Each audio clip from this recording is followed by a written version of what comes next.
십계명 제1계명 그리고 2계명, 너는 나 외에는 다른 신들을 내게 두지 말라. 너를 위하여 새긴 우상을 만들지 말고, 또 위로 하늘에 있는 것이나 아래로 땅에 있는 것이나 땅 아래 물속에 있는 것에 어떤 형상도 만들지 말며 그것들에게 절하지 말며 그것들을 섬기지 말라. 잘 아는 1계명, 2계명의 말씀인데요, 이게 우리 고대적 개념 속에서, 옛날의 개념 속에 생각하면 형상을 만들지 말고 형상에게 절하지 말아야 되는구나, 이렇게 이해가 되지만, 현대적 의미 속에서 오늘날에 우리가 살아가는 오늘 이 시대 속의 의미는 어떤 의미로 적용을 해야 될까? 단순히 다른 종교를 믿지 말아라, 또는 다른 형상에게 절하지 말아라라는 의미는 당연히 깔려 있는 것이지만, 그런 의미도 포함되지만 좀 더 현대적 의미 속에서는 다른 의미가 들어가 있다는 겁니다. 그러니까 우리는 형상화된 우상에게 절하지 않는 것만을 생각하면서 1계명, 2계명을 지키고 있다, 믿음 생활 잘하고 있다고 생각을 하지만, 현대적 의미 속에 좀 해석을 한다면 우상을 만들지 말아라, 뭔가를 만드는 것을 좀 주의하라. 만드는 건 뭡니까? 생각의 산물이죠. 그냥 막 만드는 게 아니라 생각하고 만드는 거잖아요. 또 절하지 말아라, 섬기지 말아라. 절한다고 하는, 동의한다는 것, 또 섬긴다고 하는 것은 뭔가를 추구한다는 것, 목적을 취한다고 하는 그런 개념 속에서 봤을 때, 현대적 개념 속에서 우상 숭배는 보이는 형상에 대한 숭배일 수도 있겠지만, 사람의 생각과 사람의 지성과 사람의 동의와 사람들의 목적과 추구함 속에 다 숨어 있다. 우리의 생각, 우리의 지성, 우리의 동의와 우리의 추구, 우리 인생의 목적 속에 보이지 않는 우상이 자리 잡을 수 있다. 우리가 절을 한다는 게 꼭 형식적인 것만을 말하는 건 아니잖아요. 꼭 고개를 숙여야만 절하는 겁니까? 생각 속에 동의하면 이미 그건 절한 것과 다름이 없는 것인데, 그러면 현대적 우상은 보이는 것만이 아니라 보이지 않는 것들도 포함되어 있다. 우리가 잊고 있는 생각들, 우리가 아무 여과 없이 받아들이고 있는 그런 동의적인 지식들, 또는 우리가 맹목적으로 따라가는 삶의 목적들도 우리가 경계해야 될 중대한 우상들이라고 하는 겁니다. 오늘 본문에 보면 아주 큰 우상이 나옵니다. 성경에 여러 우상들이 많이 나오는데, 아마도 본문에 나오는 우상이, 본문은 물론 중간 파트지만 본문의 우상이 제일 클 겁니다. 느부갓네살, 바벨론 제국의 느부갓네살 왕이 친히 명하여 제작한 금신상입니다. 얼마나 컸든지 높이가 30m 정도 됩니다. 그것도 금의 재질로, 두라 평지라고 하는 넓은 평지에 30m에 한 3m 정도 되는, 그런 30m 높이가 되는 그 정도의 큰 금으로 만든 신상을 세워두었습니다. 아마 이렇게 큰 금신상은 아마 다니엘서에 나와 있는 게 유일무이할 겁니다. 이렇게 큰 금신상을 만들어 놓고, 바벨론이 얼마나 넓습니까? 바벨론 제국이잖아요. 그 넓은 제국에 있는 총독, 수령, 행정관, 모사, 재무관, 재판관, 법률사, 각 지방의 모든 관원을 다 불러 모아놓고 금신상을 이제 제대로 세워놓는 낙성식을 이제 거행을 합니다. 그러면서 악기를 동원하죠. 여러 악기가, 나팔, 피리, 수금, 사명금, 양금, 생황과 및 모든 악기를 울릴 때 절을 하라. 절을 하지 않으면, 이 악기 소리가 날 때 절을 하지 아니하면 극렬히 타는 풀무불이 다 쳐낼 것이다. 그렇게 공표를 하고 실제 집행을 하죠. 수많은 사람이 준비 중에 있다가 바벨론 두라평지에 세우는 30m짜리 금신상이 앞에 다 손을 모으고 있다가 음악 소리가 딱 나면 모두가 다 절을 합니다. 절하지 않고 꼿꼿하게 서 있었던 3명의 사람이 있었으니 다니엘의 세 친구죠. 사드락, 메삭, 아벳느고. 당연히 모두가 엎드려 절을 할 때 서 있으면 발각이 되죠. 발각된 이 3명을 누군가가 느부갓네살 왕에게 고발을 합니다. 왕이시여, 우리가 이러이러한 행사에서 절을 했을 때 절하지 않은 3명이 있습니다. 왕이 총애하시는 사드락, 메삭, 아벳느고입니다. 느부갓네살이 총애했었기 때문에 한 번에 죽이려고 하지 않고 사실 여부를 물어봅니다. 사드락, 메삭, 아벳느고야, 너희가 이러한 과정 중에 금신상에 절을 하지 않은 것이 사실이냐 말하면서 이제라도 나팔과 피리와 수금과 사명금, 양금, 생황과 모든 악기가 울릴 때 준비하였다가 이제라도 절을 하면 너희가 좋을 것이지만 절을 하지 아니하면 너희를 맹렬히 타는 풀무불에 넣을 것이다. 왕이 총애를 함으로 그래도 얼굴 낯빛을 온화하게 얘기를 했을 때 새 친구가 얘기하죠. 느부갓네살이여. 참 고고하죠.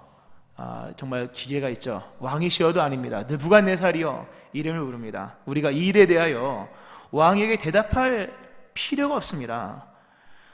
우리 하나님이 살아계시다면 우리 하나님 우리를 맹렬히 타는 풀무불에서 건져내실 것이고 왕의 손에서도 건져내실 것입니다.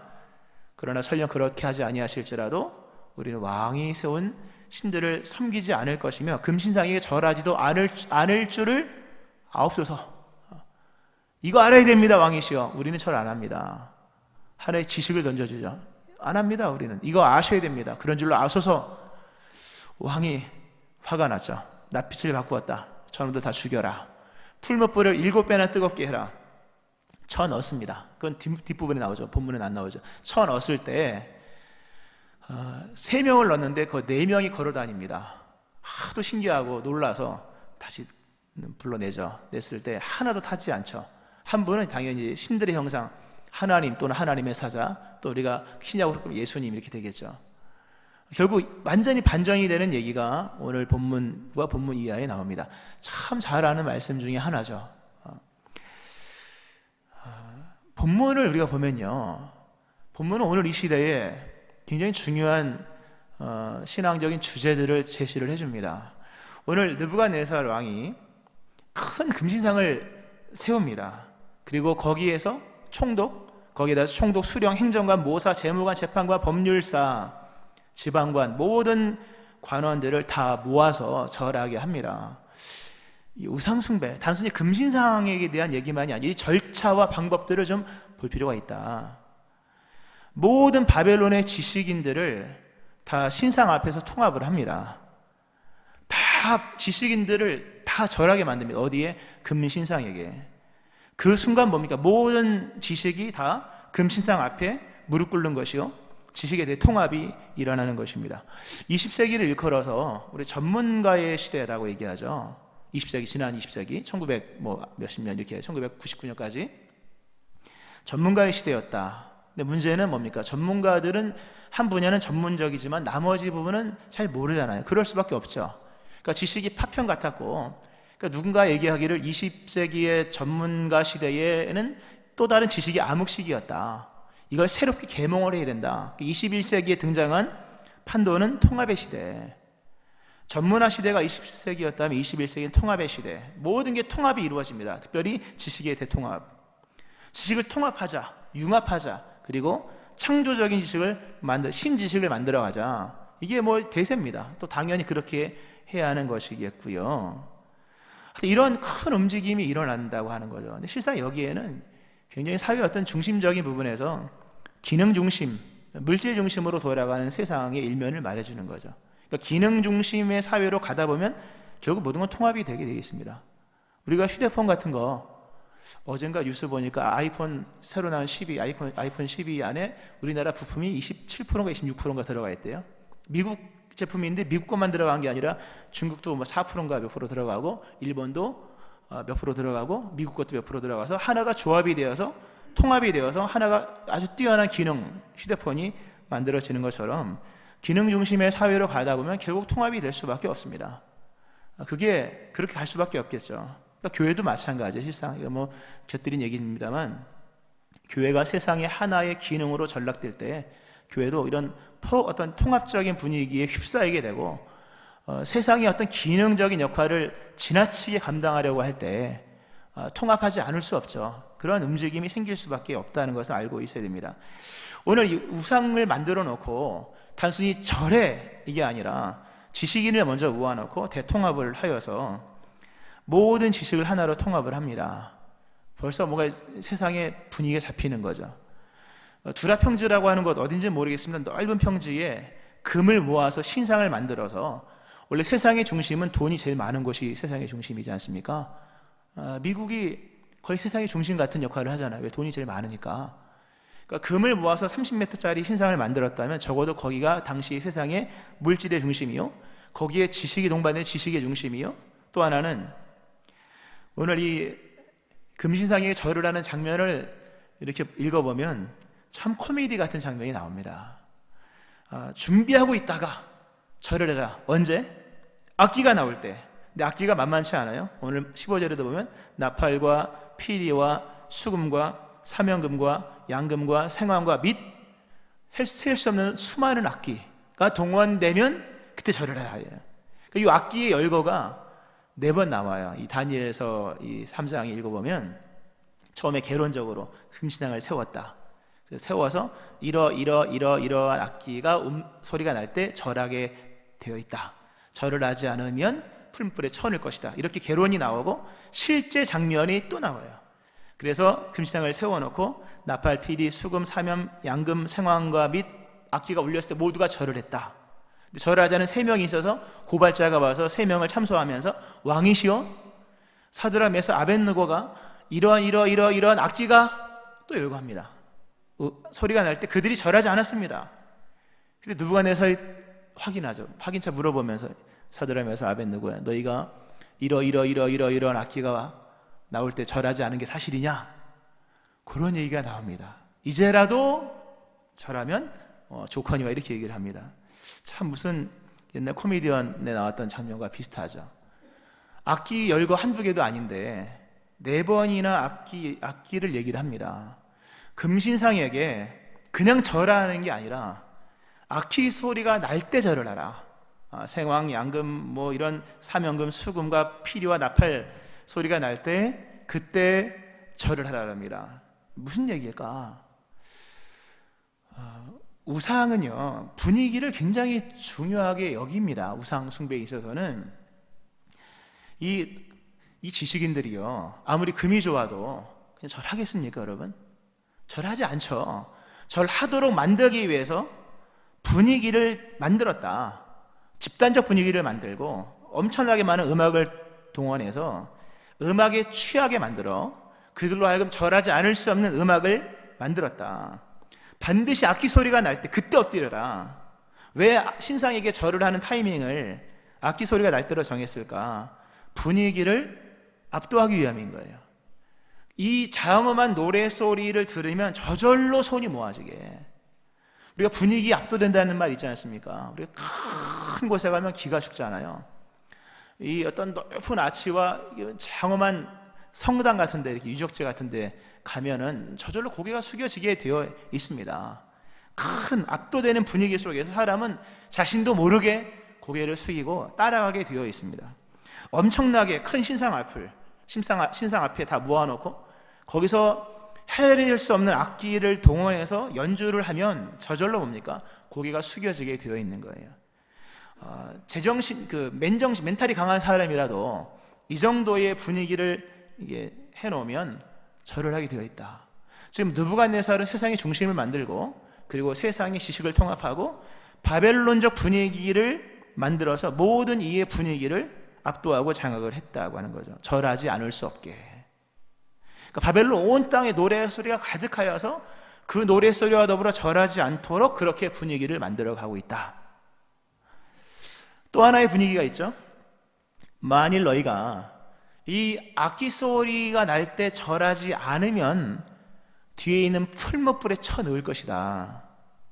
이거는 뭡니까? 엄청난 위협감의 등장입니다. 풀무라고 하는 벽돌을 부을 때 또는 쇠덩이를 녹여서 뭔가 쟁기를 또는 무기를 만들 때 쓰는 풀무불입니다. 거기 사람이 들어간다고 생각해 보세요. 엄청난 끔찍함이죠. 위협이죠. 악기 소리를 듣고도 절하지 않는 사람은 풀무불에 쳐넣을 것이다. 맹렬히 타는 풀무불. 엄청난 위협이에요.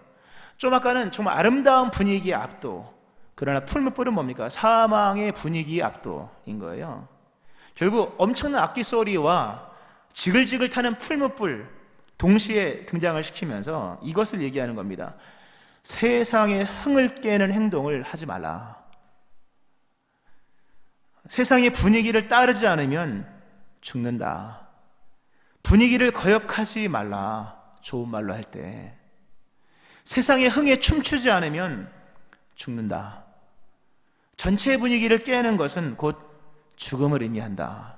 그러므로 악기 소리가 날 때 절하라. 그게 좋은 거다 라고 얘기를 하는 겁니다. 우상보다 더 큰 문제, 우상이 가장 큰 문제겠죠. 우상보다 우상에 견졌을 때 결코 우리가 하찮게 여기면 안 될 것이 뭐냐면 분위기라고 하는 거예요.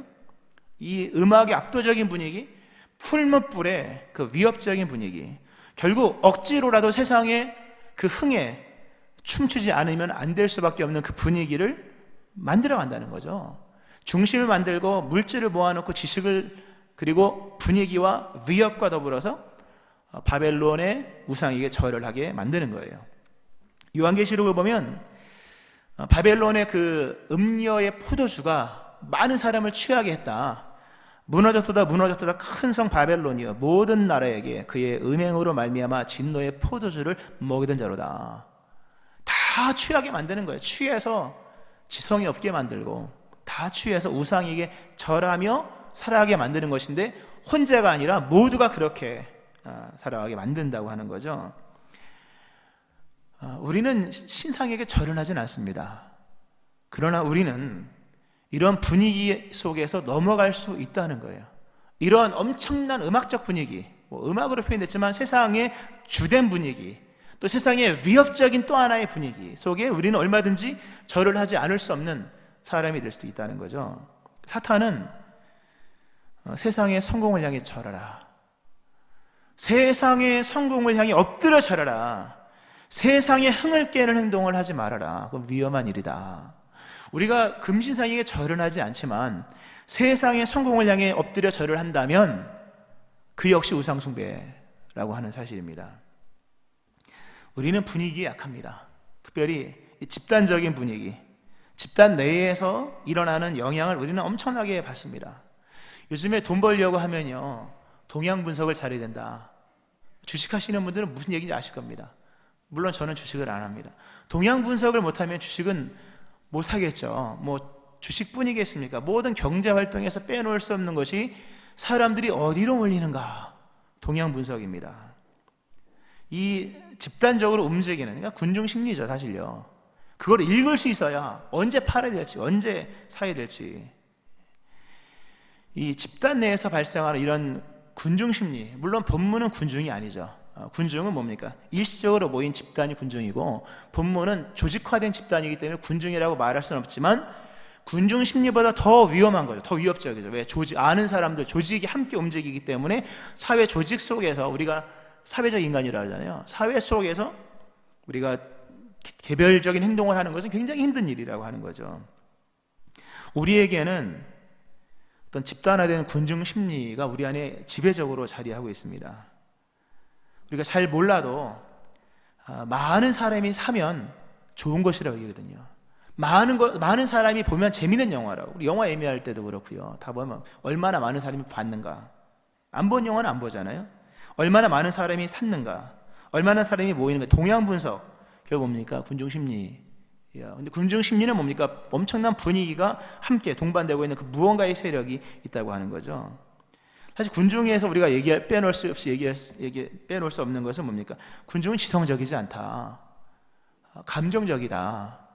오늘 엄청나게 위협적인 풀무불이 등장을 했고, 엄청나게 압도적인 음악이 등장하면서 사람들의 지식을 빼내는 겁니다. 그리고 우상에게 절을 하게 만드는 거죠. 오늘 이 시대에 통합적인 어떤 흐름이 있고 포괄적 분위기가 등장을 했다. 포괄적인 분위기의 등장, 하나는 음악이요, 이 당시에 압도적인 분위기요, 또 하나는 위협적인 분위기 속에서 결국 많은 사람들로 하여금 이 포괄적 분위기에 휩싸여 가지 않으면 안 되게끔 만드는 거죠. 이 다수라고 하는 우상들, 이 포괄이라고 하는 우상, 이거 이 시대 굉장히 큰 우상입니다. 다수가 고개 숙인 일을 고개 숙이지 않는다는 것은 굉장히 어리석은 일처럼 여겨지며, 우리 안에는 그런 게 있습니다. 모든 것이 되지 못하면 아무것도 되지 못한다. 모든 것 속에 끼어 들어가야 돼요. 포괄 속에 끼어 들어야, 통합 속에 끼어 들어가야지만 된다. 모든 것이 되지 못하면 아무것도 되지 못한다. 이 강력한 위협 속에 포괄과 통합, 그것이 무엇이든 간에 거기에 엎드려 절하고 있는 겁니다. 아파트 값이 계속 올라가는 것, 다 그냥 그물을 탔기 때문입니다. 그 급류를 탔기 때문이겠죠. 그게 나쁜지 좋은지는 알 수 없겠으나 모두가 그러고 있다는 것만큼은 부인할 수 없는 것이죠. 이렇게 무언가의 분위기 속에 모두가 다 엎드려 절을 하고 있는 이 시대의 모습이 있고, 그것이 먼 얘기가 아니라 우리의 얘기다라고 하는 거죠. 오늘 하드라면서 아벤느고는 절을 하지 않아요, 여러분. 모든 사람이 다 거기다 절을 합니다. 근데 그 절을 하지 않기가 얼마나 어렵겠습니까? 또 얼마나 눈총이 심하겠습니까? 제가 맨 처음 목회를 할 때 어떤 분이 그러더라고요. 목회를 하려면 눈치가 있어야 된다. 눈치 있어야 되죠. 눈치 없이 목회를 어떻게 하겠습니까? 물론 하나님의 눈빛을 봐야겠지만, 근데 요즘 시대에 눈치 굉장히 중요하잖아요. 눈치 받을 일 하면 사실 모나돌이 정 맞듯이 힘든 거거든요. 무언가에 섞여 살지 않으면 힘든 시대, 조금이라도 유별나게 되면 이상하게 되는 시대가 되고 말하는데, 믿음의 사람들은 때때로 조금 유별날 필요가 있습니다. 세상 사람들, 오늘 본문에서 느부갓네살이 세 친구를 향해 말을 하고, 또 세상은 우리를 향해 말하기를 다른 사람들은 모두 다 그렇게 하고 있다. 시대의 조류를 거역한다는 것은 얼마나 유별나게 보이는 것을 아느냐. 솔직히 말하면 당신보다 훌륭한 사람도 다 지금 고개를 숙였다. 너보다 돈 많은 사람 다 고개 숙였다. 너보다 똑똑한 사람도 다 그 길 가고 있다.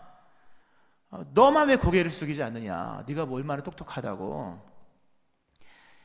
사회생활을 하면서 유별난 것은 어리석은 일이죠.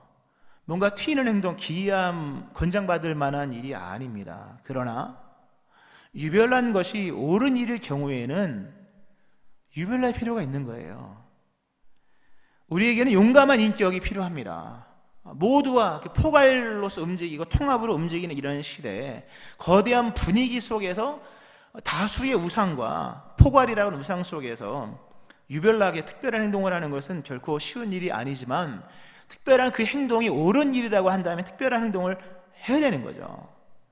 수백만 명의 사람들이 고개를 숙였다 할지라도 그게 하나님의 뜻과 아무런 관계가 없다면 고개를 숙이지 말아야죠. 많은 사람들이 거기에 편성하여서 시류를 따라간다 할지라도 하나님의 뜻이 아니라면 안 가는 거죠. 믿음의 생활은 홀로 가냐 둘이 가냐 이게 중요한 게 아닌 거예요. 모든 사람이 함께 시온의 대로를 걸으며 주님께로 갈 때도 그 길을 가야 하겠지만, 아무도 가지 않고 단 3명이 남아서, 아니 스데반처럼 아무도 혼자 남은 길이라 할지라도 반드시 주의 뜻이라면 그 길을 가야 한다는 거예요. 이 믿음의 길을 축원합니다. 좀 유별난 사람이 될 필요가 있습니다. 탁월하고 능력 있는 차원에서의 얘기가 아니라 포괄과 통합을 부정할 수 있는, 그러나 옳은 길을 가면서 유별을 할 수 있는 사람들이 필요한 거죠. 오늘 느부갓네살 앞에서 이 세 친구가 얘기를 하죠. 왕이시여, 우리가 이 일에 대하여 왕에게 대답할 필요가 없습니다. 나는 대답하지 않겠습니다. 느부갓네살이 좋은 말로 얘기하죠. 얘들아 잘 들어라. 누가 너희를 이 맹렬히 타는 풀무불에서 너희를 누가 건져내겠냐. 너희 앞에 당한 이 위협, 누가 너희를 이 위협에서 건져주겠느냐 라는 질문을 하면서 엄청난 위협을 하죠. 근데 이때 세 친구가 얘기하기를, 느부갓네살이요, 우리는 이 일에 대하여 왕에게 대답하지 않겠습니다. 대답할 필요가 없습니다. 너무나도 중요한 얘기입니다. 대답할 필요가 없다. 무엇에? 당신이 요청한 질문에. 우리는 이 세상의 모든 질문에 다 답을 하는 사람들이 아닙니다. 모든 세상의 요구와 세상의 지식적인 또는 포괄적인 또 세상의 어떤 주류적인 요청에 다 답을 할 의무가 어디 있습니까? 대답할 필요가 없는 요청들이 많은 거예요. 예수님을 보세요. 예수님이 십자가 지시기 전에 그분이 행하셨던 침묵의 용기를 보세요. 빌라도 앞에 끌려갔고 헤롯 앞에 끌려갔을 때 예수님은 아무런 말을 하지 않으십니다. 빌라도가 또 물어 이르되 아무 대답도 없느냐. 그들이 얼마나 많은 것으로 너를 고발하는가 보라. 그러나 예수께서 다시 아무 말씀으로도 대답하지 아니하시니 빌라도가 놀라게 여기더라. 아무 대답을 안 하는 거예요. 절하지 않는 거예요. 세상의 질문에 절하지 않고 대답하지 않습니다. 근데 이 중요한 게 있죠. 예수님이 빌라도 앞에 일일이 대답하지 않아요. 예수님이 헤로데에게 일일이 대답하지 않습니다. 예수님은 침묵하시죠. 침묵하고 죽으세요. 그때 하나님께서 부활로서 예수님 대신에 대답을 해주셨다는 거예요. 예수님이 침묵하셨을 때 하나님께서 부활로서 대답하셨다. 성도의 침묵은 하나님으로 대답하게 만듭니다. 오늘 이 세 친구들이 우리가 이 일에 대하여 왕에게 대답할 필요가 없습니다. 왕이 질문할 때 누가 너희를 이 풀무불에서 너희를 건져내겠느냐 답하라. 왕이시여 내가 대답할 일이 아닙니다. 대답하지 않습니다. 세 친구들의 침묵 결박되어 풀무불 속에 던져지죠. 근데 하나님이 그 일에 답을 하십니다. 하나님이 등장하시죠. 등장하셔서 세 친구들과 함께 풀무불 속에서 거니시죠. 하나도 타지 않죠. 불탄 냄새조차 없게. 이 세 친구들이 절하지 아니하고 세상의 엄청난 질문들, 통합적인 다수, 포괄적인 질문에 답을 하지 않았을 때 하나님이 그 친구들을 대신하여 답하셨다. 우리 믿음의 사람들 일일이 다 답하려고 하지 마세요. 우리는 뭐가 우상인지를 알아야 됩니다. 세상에 대답할 말이 많아서 침묵하지 못한다면 이미 우상 숭배하고 있는 거예요. 세상에 답할 게 너무 많습니다. 세상에 대답할 말이 너무나도 많아서, 물론 우리가 응답해야 될 세상의 일들은 많지만 선별해야죠.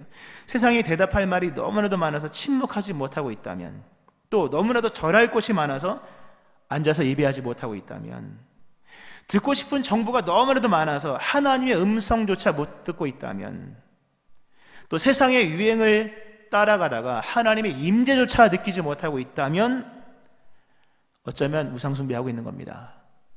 위협받고 있는 거예요. 어쩌면 사실 그 정도로 침묵하지 못하고, 기도하지 못할 만큼 침묵하지 못하고, 예배하지 못할 만큼 절할 것이 많고, 하나님의 음성조차 듣지 못할 만큼 산만하다면, 또 임재조차 느끼지 못할 정도로 세상의 유행에 빠져 있다면 절한 거죠. 1계명 2명은 날아갔다고 볼 수가 있는 겁니다. 그리고 얼마나 초라합니까? 예수 믿는 사람이 가장 초라할 때가 언제입니까? 세상을 두려워할 때. 예수 믿는 사람의 멋있음은 물질이 많을 때가 아닌 거예요. 세상에 두려워하지 않을 때.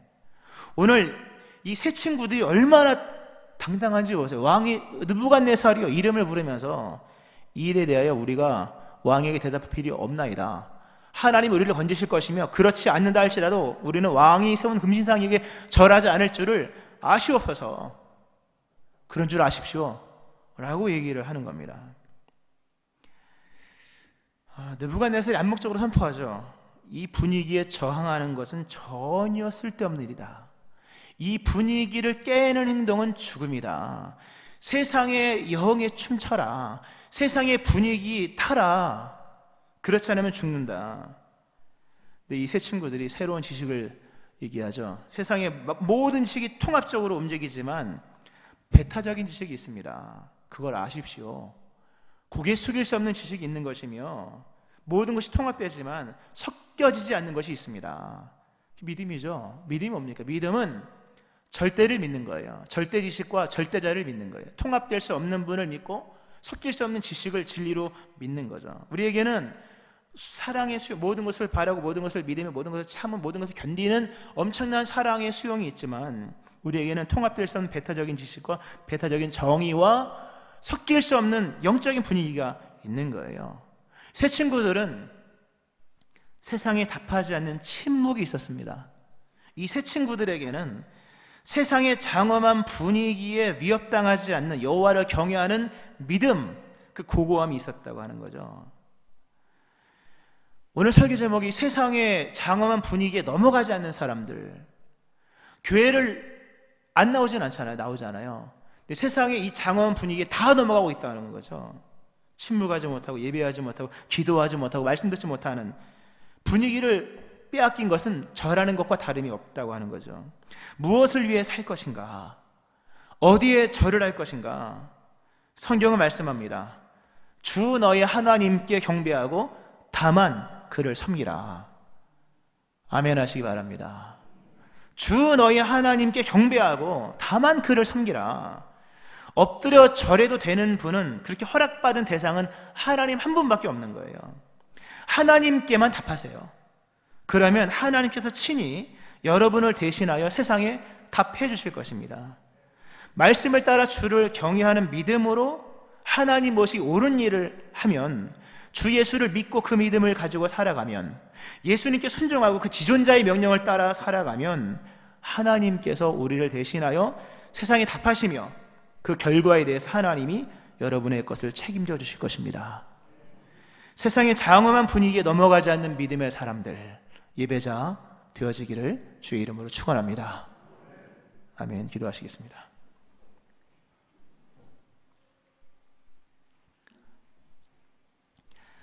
세상의 분위기를 거역하지 말라고 말하는 엄청난 세대의 통합과 포괄적인 분위기들 속에 오직 주 너의 하나님께 경배하고 다만 그를 섬기라 하신 말씀을 따라 오직 하나님께만 답하는 믿음의 사람들 되게 하여 주옵소서.